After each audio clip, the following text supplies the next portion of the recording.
Hello everyone, my name is Arit and you are watching Untold Facts. Now on today's episode we will be talking about homophobia, internalized homophobia. Many of us think that homophobia is something that only happens from the heterosexual community to LGBT people. But homophobia also manifests within the community itself, and we'll be looking at this as well as the many effects which can be both dangerous and far-reaching. We've had about 105 different things. You know, you may come out to your friends and to your family, but you may still not have come out to yourself. You don't hold the world an explanation for being who you are. LGBT rights are human rights. Now, somebody called me and said, they said I look gay. I said, what does gay look like? Ability to be human, access to care, access to housing, Education. yes. There is an agenda. You can continue to stay at your home battle. You do not need any passport. I have two medical doctors joining me in today's conversation. First, we have Dr. Charles Ekeh, and second, we have Dr. Kevin Okoli. Let me not remove all that's 6 years in medical school. More than 6 years. Usually like 10 by the time you do everything. By the time you go for housemanship and... Exactly. Now, both doctors specialize in sexual and reproductive health, and we're going to be breaking down homophobia, especially as it pertains to the LGBT community. And I think that's the first thing that would surprise people, that homophobia is not just something that comes from the heterosexual community to the LGBT. So let's start from there. Can somebody explain this to us? Dr. Charles. Okay, at this point, we need to discuss what is homophobia in the first place. Okay, homophobia is just actions, decisions, ideologies that see LGBT persons as abnormal, as probably harmful, and different from the general population. So that's basically what homophobia is. But then, of course, in the definition, there is no specific persons who are said to be homophobic. It could actually apply to anybody, including LGBT persons themselves. So somebody will start out, thinking of themselves already as abnormal or as wrong, and that is homophobia. Exactly. Now, how would you see that kind of behavior manifested, Dr. Kevin? Well, first we have to start with the self. Yes. Okay. Just like he said, we're talking about self-hate. Yes. Because of your perception of who you are. Yes. And what you represent to the larger society. So you are first dishonest in a way and secretive with your actions and your behavior around people and even when you're alone. Because you want to blend in and fit into what the society thinks everyone should be like. Okay, so we start with dishonesty and then we move forward to how that's coming to yourself, and then we move to how you relate to other people. Then we talk about, we call it horizontal oppression, where you see other people who are equally in the LGBT community as too loud or too out there, and they like bring the light to you. You're trying to hide and someone is trying to draw the attention. You go into the street and then you see someone who is dressed in a very flashy way and moving in a certain way, and you think, oh my god, this person is doing something that people will start talking about this. And so in a way you start hating that person for being that person. Okay, for being him or her, himself or herself. And then it also comes down to how you access services. Because things that ordinarily you want to get out there, maybe health services, because you think it's peculiar to people in this definition. You start saying, okay, maybe I need to go somewhere where someone will understand, or maybe I shouldn't even go at all. So it starts affecting your decisions and how you relate to the wider society. It affects your relationships too, because you're looking for emotional connection. We all do, because everyone wants love, everyone needs love. But you start looking for love in a way that is risky, because you start undertaking risky behaviors, trying to satisfy that inner part of you that thinks, okay, I can go wide now and maybe later I cannot keep it all together. So at any moment you have that liberty to just be yourself. You can go the extreme. And then when you are maybe somewhere where everyone is around, you try to keep it all in. And by so doing, you're not living who you truly should be. And then when we start breaking it down, it comes with a lot of anxiety. I want us to even take it step by step. And you talked about horizontal oppression. Now, a lot of LGBT people talk about the fact that they're very conscious of their behavior because they're afraid of harassment or attack, or, you know. So is there a possibility that then this fear that makes them behave in ways that are not normal to them can manifest or become internalized homophobia? Okay, for LGBT persons, you know, there are lots of negative information. There are lots of hate flying around. So when they take these things inside, it can actually cause a lot of mental distress. Especially you hear from your loved ones, oh, gay persons are demonic, or probably they are possessed. So when you take these things, first and foremost, you have some distress. How can I be this and yet be this? That's confusion. And of course, like he said, that will manifest in several ways. First and foremost, you have potential of self-harm.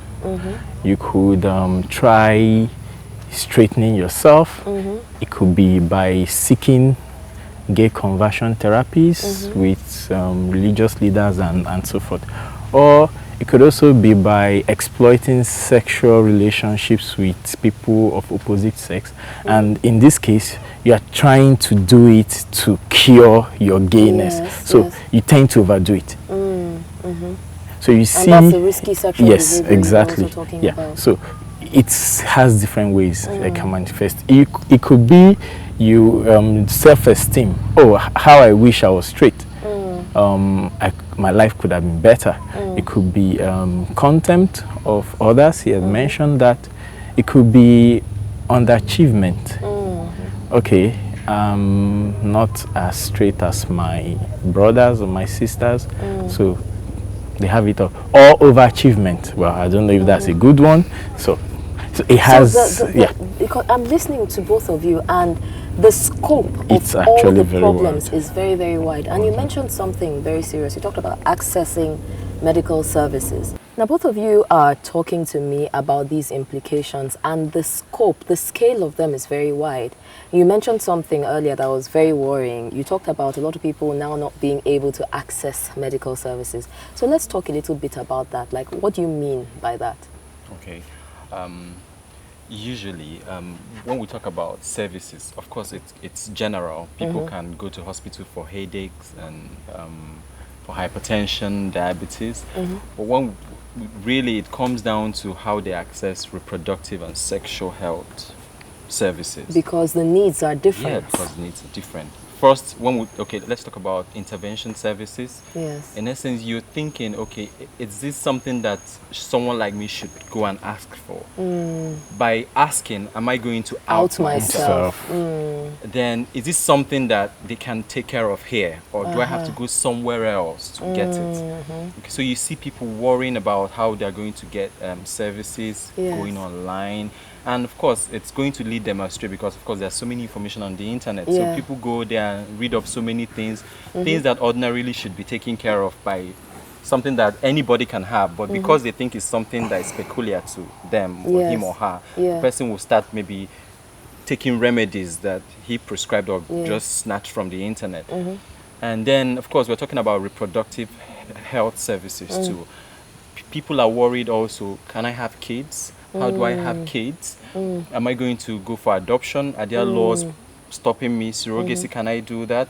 Are there laws stopping me from doing that? So it keeps you down there. So you keep wondering what's out there for me. What can I get and what can I not get? And even if I try getting it, is there anyone there to stop me?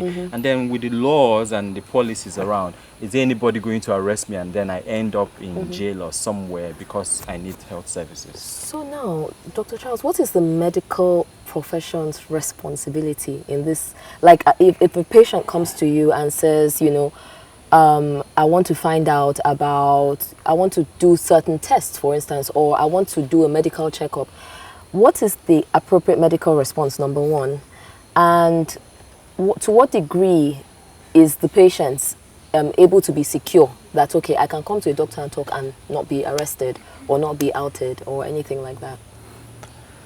Okay, the oath all doctors took, hopefully, or did, stipulates that you keep all patients' medical history records confidential, even to the point of death.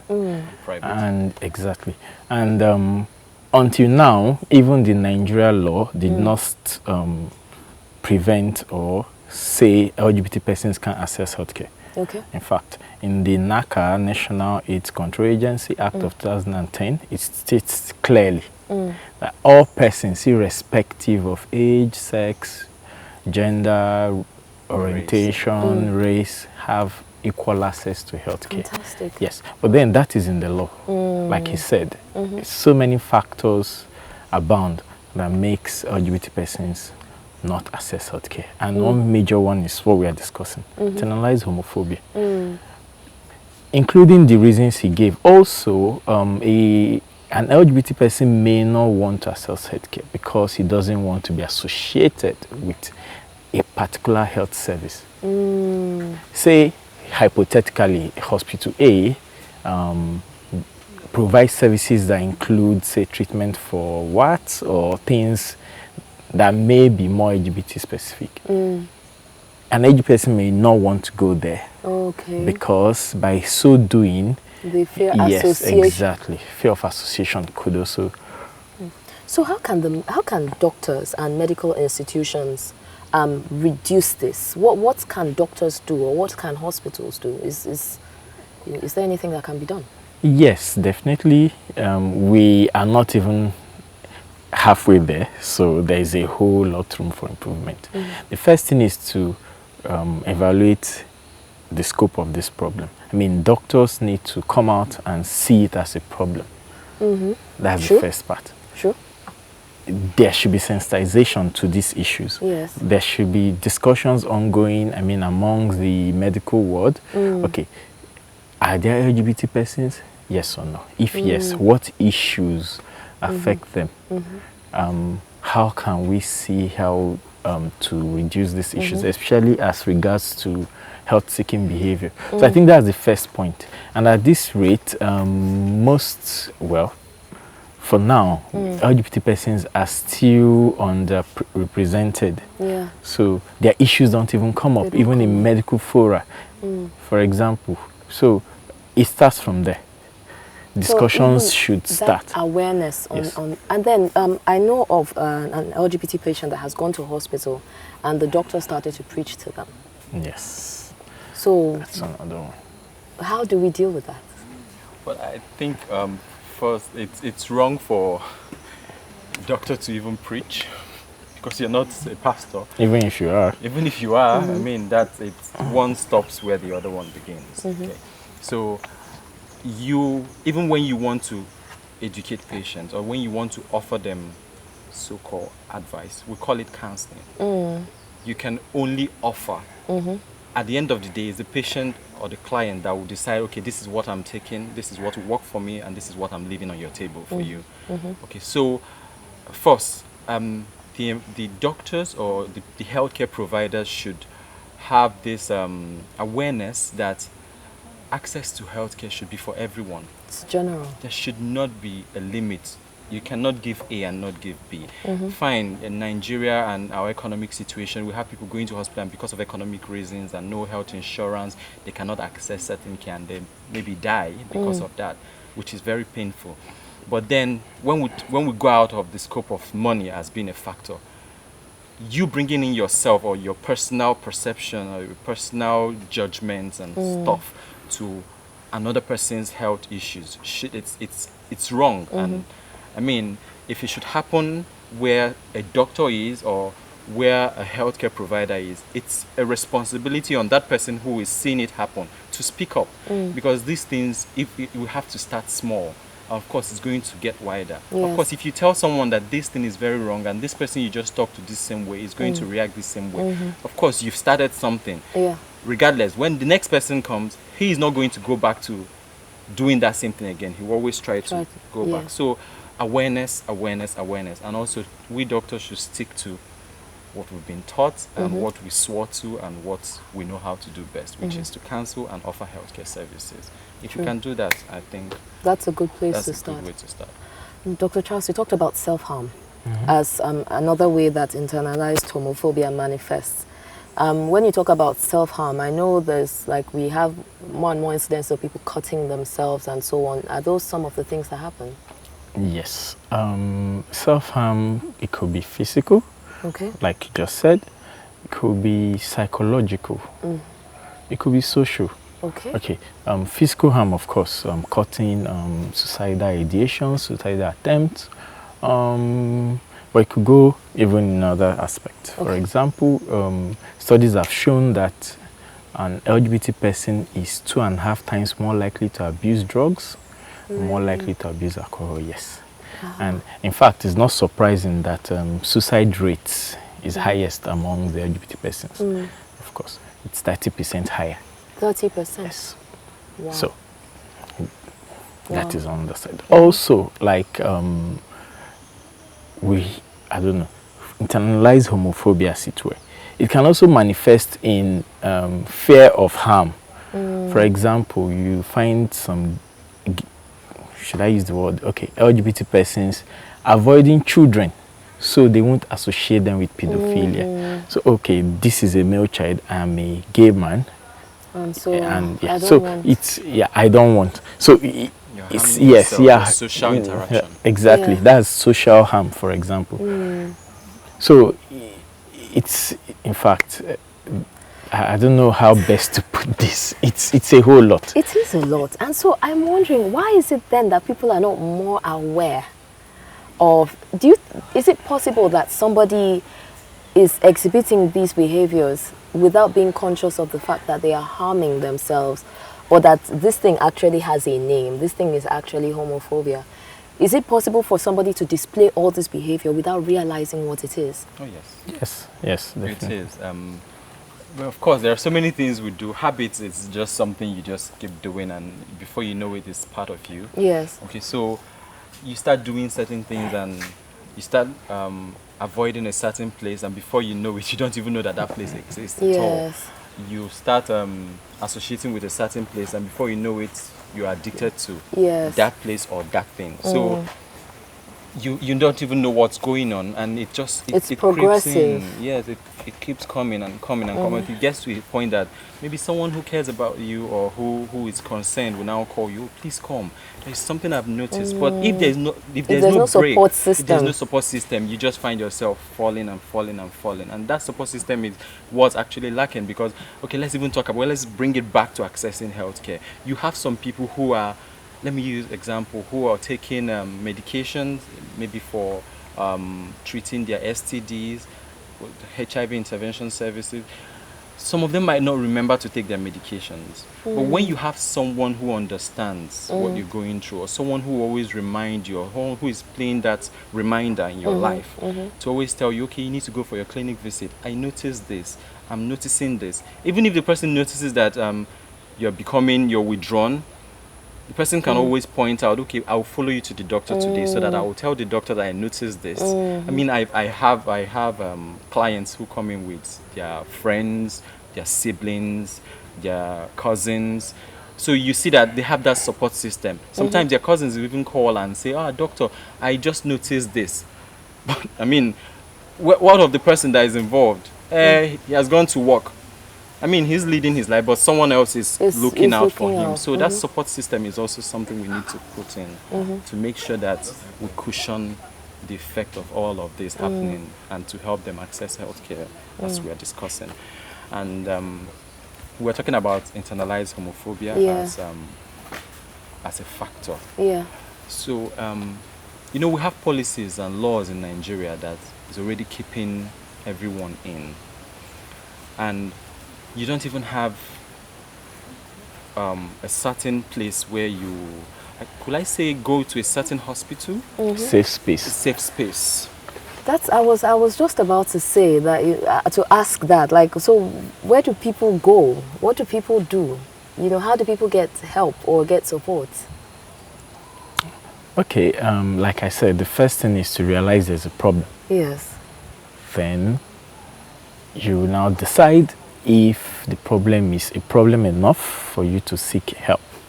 That's a very interesting way to put it. Because some persons will tell you, yeah, I know I'm homophobic, but It's okay. it's okay for me. This is my safe space. I don't want to be as open. I don't want to be a face. Self-protection. Yes. So some people actually realize that it's a problem, but they might not be willing to seek a help. So what do you do? So the first point, like I said, is to realize there's a problem and the willingness to work on that problem. So it's, I think generally the society comes into place because homophobia comes from heteronormalization. Interesting. Yes. Okay? Anything that is beyond the scope of what heterosexuals do, I mean sexually, is abnormal. It's considered abnormal. So let's begin to break down these norms. I'm hearing you on normalizing, or rather heteronormalizing, and how that is something that needs to end. So let's bring this a bit closer and let's talk about families of LGBT people. Okay. How can families, the immediate community, do their part in ensuring that they are not passing, you know, homophobic messages and so on to their LGBT family members? What can family members do? What should they do? Acceptance.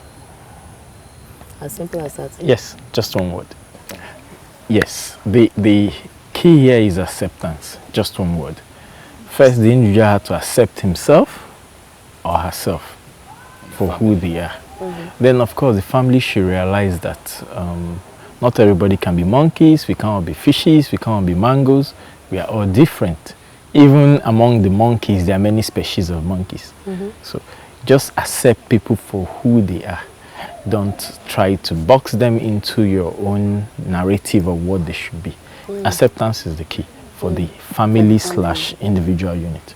So I don't know. And if, of course, if the family, if we should realize the implication of what we do to people. I mean, most people use family as their defense mechanism. So when that defense mechanism is out, you see them falling apart. They can't hold on anymore because, I mean, if you don't have a sibling to tell your the deepest secrets and what's hurting you, I mean, or even as much as losing a mother to that side, a mother who is not willing to listen to your complaint. I mean, most people will tell you, my mother is my this, my mother is my that, everything. and then all of a sudden you don't have that mother being there for you. I mean, fathers can be difficult, of course, but then let's talk about mothers. When the mother, because mothers sometimes they love too much, which is good. There should be that love. So when that defense mechanism is out, I mean, it's a free fall. Yeah. And what are some practical things that people can do to try and get help to develop a more balanced, more self-accepting mindset? Of course, you can see a therapist. You can seek help among safe spaces, including among friends who are understanding, who accept you. You could, of course, you could read more. There are lots of books out there that can help you become, accept who you, become more self-aware. You could, I don't know, you could work on your psychic. You could think critically, sit down, okay, if I am what they say I am, then where do I stand really? Of course, that has to be a self thing. You have to sit down and think. You don't just accept everything that is flying out about. Exactly. So I don't know if you have any other thing. I think you just took it all. So you think critically about who you are, you read more, look for community where you can associate and know more people who can help you out, and then see a therapist. You know, someone you can talk to about what you're going through. It might be a medical person, a psychologist, it can even be a closest friend that can be your therapist, someone you can always call when you think the walls are falling apart around you. So, of course, if we can just put all of this in place, and then we'll beg society to please also widen their narrative of what human beings should be and be accepting of other people. Like you said, we can't all be monkeys. I don't know or if fishes or or mangoes. fishes or mangoes. But then again, yes, we can't all be that. So, and variety, they say, is the spice of life. So let's just try to embrace people for who they are and accept everyone for what they bring to the table of what human beings should be. Dr. Charles, Dr. Kevin, thank you so much. You guys broke down these facts in such easy to understand ways. And I know that there's no one who's watching who won't realize something either about themselves or about the way they have engaged with other people. And I hope that we've definitely given you a lot to think about. If you're an LGBT person and you're recognizing a lot of these things that we discussed today, then definitely, according to our friends here today, you're actually on the path to making things better. And if you're a member of a society, if you're one of those people who has decided that anybody who's different from you is wrong, then I hope that you've had the opportunity to think about what those words and what that ideology does to the person who is accepting their own difference. The journey to accepting sexual orientation is already such a long and difficult one, especially in Nigeria. And we can all do our bit to be more understanding, to be more accepting, and help everybody realize that, like Dr. Charles said, we cannot all be monkeys or mangoes or fishes. Make sure you check out our YouTube page, Untold Facts. Share your perspectives. Are you somebody who's dealing with internalized homophobia? You're not sure where to go? Well, get on the page. If you're somebody who's realizing, I used to think like this, but you know what? I'm seeing the error. Get on the page, share your perspectives. Let's create this conversation and let's get it going. My name is Arit Okpo. Thank you very much for watching. We've had about 105 different things. You know, you may come out to your friends and to your family, but you may still not have come out to yourself. You don't hold the world an explanation for being who you are. LGBT rights are human rights. Now, somebody called me and said, they said I look gay. I said, what does gay look like? Ability to be human, access to care, access to housing, education. There is an agenda. You can continue to stay at your home battle. You do not need any passport.